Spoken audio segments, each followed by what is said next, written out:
Do you read the stuff? Do you read any of that stuff? No, I don't read. I don't read the paper. You don't read the paper? No. You watch the Sports Center? I watch Sports Center periodically, every now and then. Right. You know, I just don't feed into it, man, because I know how people feel about me. I know how, you know, much love I got out there in the world. I know how people support me. You know, so, you know, if it's negative, then, you know, I tend not to listen. Right. If it's positive, then I'm tuned in. Okay. I want to, you know, I was asking before we went to break about, you know, your first night when everything is done. You are in prison, and you know you are not going to be going anywhere anytime soon. You're sitting up there, you're looking at the ceiling. What's going through your mind, man?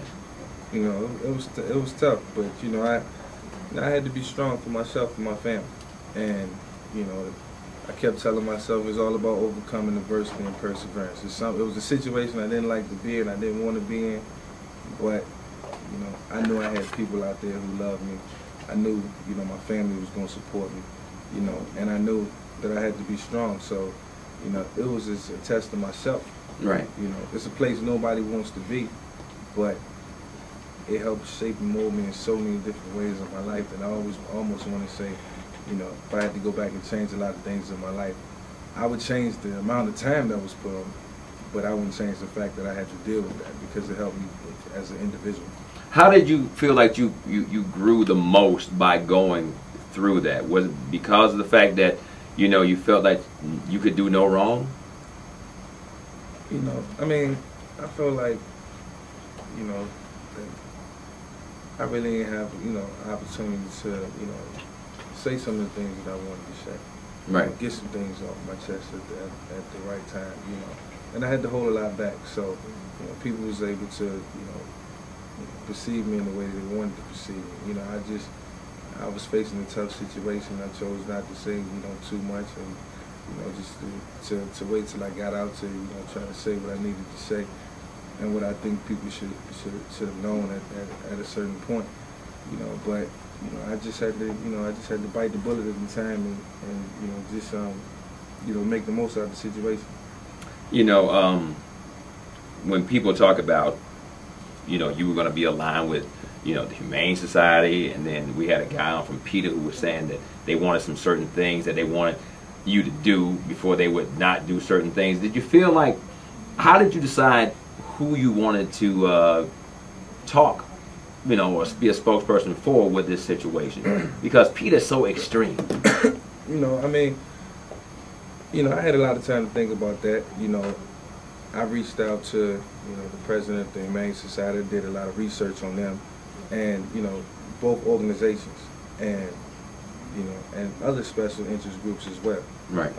You know, I just didn't want to come out and just do PSAs, you know, because I think that doesn't send the right message. I wanted to do something, you know, with a certain group that was, you know, going to be beneficial for both parties. It was going to have an impact, you know, on the kids in the cities, in the urban communities, and, you know, as well as being therapeutic for myself and what I had to deal with, and me educating myself, you know, on what I was really into, because I didn't know as much. So, you know, I just wanted to turn it around, you know, and make it a positive and try to do more, you know, more positive than I've done in the past. You talked earlier in the interview today about honesty being the best policy, and that looking back on things, if you had just been, you know, forthright and honest in the very beginning, that it would be a totally different conversation right now. Yeah. When you have people that are listening right now, like when you say honesty, like how far back does that honesty go, Mike? I mean, probably when I was a kid. You know, sometimes you're not honest with your mom, you're not honest with your dad, you know, in certain situations because you're scared you're gonna get that spanking. Right. And that can be, you know, direct carryover, you know, to when you're, you know, into your adult life. So I didn't do a lot of bad things. I was a good kid growing up. You know, I just think at times when I was supposed to be honest, when I was supposed to be truthful, you know, as an adult, I didn't.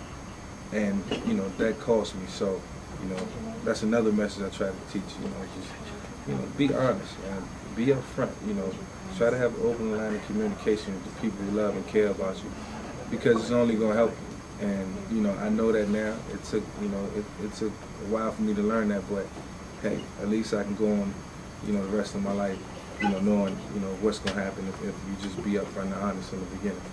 You know, and that leads me to, I guess, the question that, you know, I've always wanted to ask, and then I guess preface it by saying that, and being totally honest, that I had a Great Dane, you know, and I bought a house based on me having this dog. Like, I bought the yard for this dog, and I lost the dog before I was able to even get the house. But I was more upset about losing that dog than I have been over losing some relatives.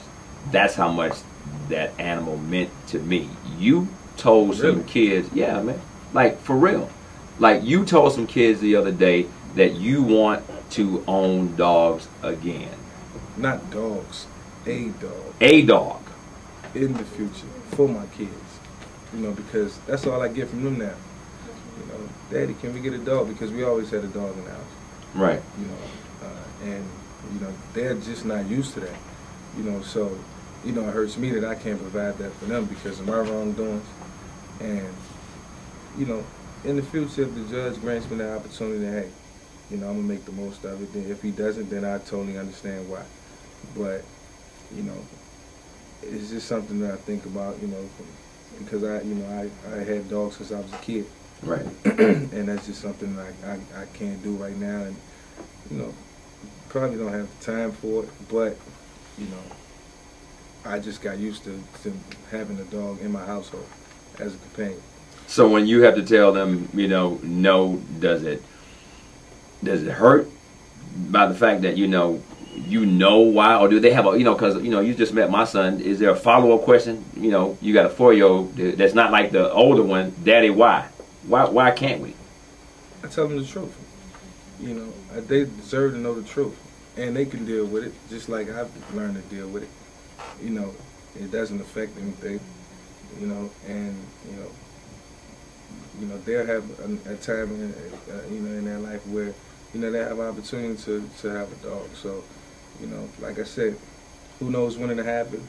Maybe, maybe not. But hey, I think honesty is the key. We just talked about that, and that's what I got to do with them, because I always want that line of communication to be there, and I always want them to be able to tell me anything, and I can tell them anything, and be truthful about it.